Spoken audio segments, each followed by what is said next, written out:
On the top of page 5, we talk about electronegativity, which is referred to as the unequal sharing of electrons.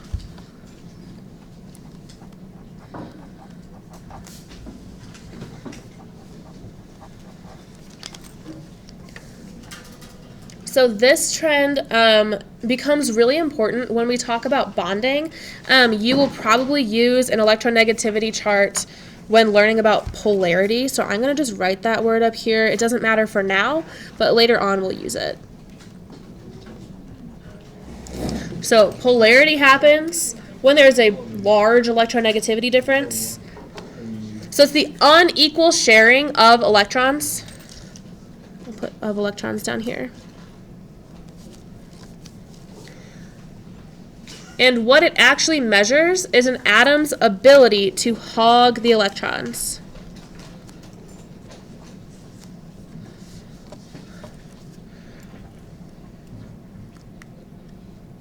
So if something is hogging electrons, this means that it is trying to gain electrons. It means that it wants electrons. I'm going to put another star up here.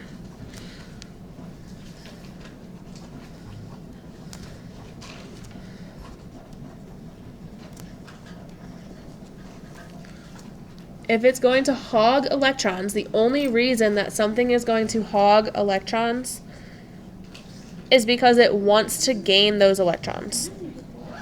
So if we refer back to our periodic table where we talked about what these different elements in the different groups are going to do to become stable, remember that some of them gain electrons to become stable and some lose electrons to become stable.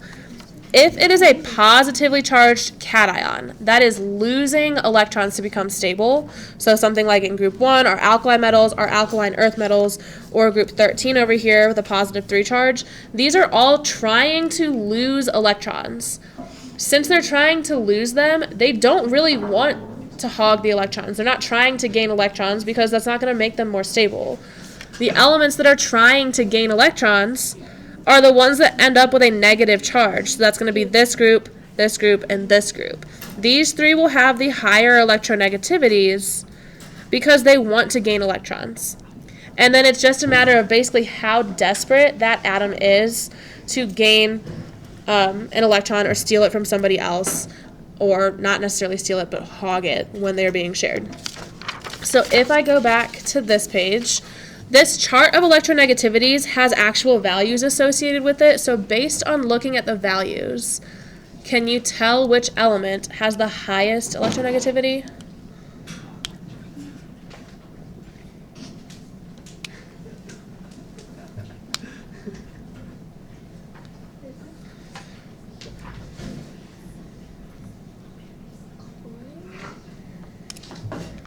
Chlorine has a value of 3.0.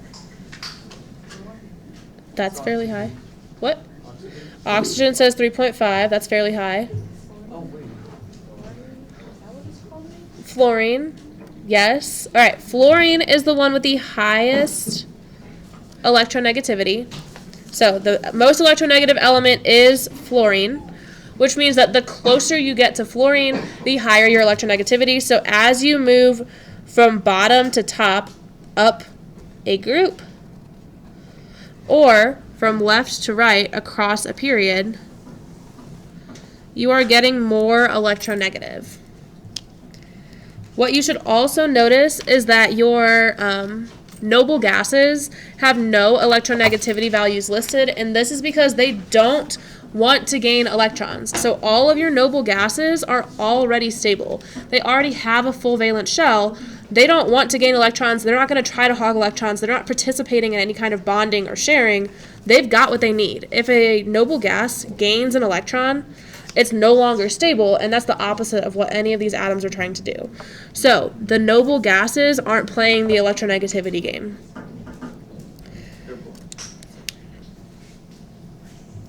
And then we have more comparative questions here. So between beryllium and oxygen, which one has a higher electronegativity? If I look at beryllium, Be is over here, and oxygen is over here. First of all, you can tell that oxygen is closer to fluorine, so it's going to have a higher electronegativity. And if you actually have the values, if I'm looking at 1.5 versus 3.5, I can tell that this is higher.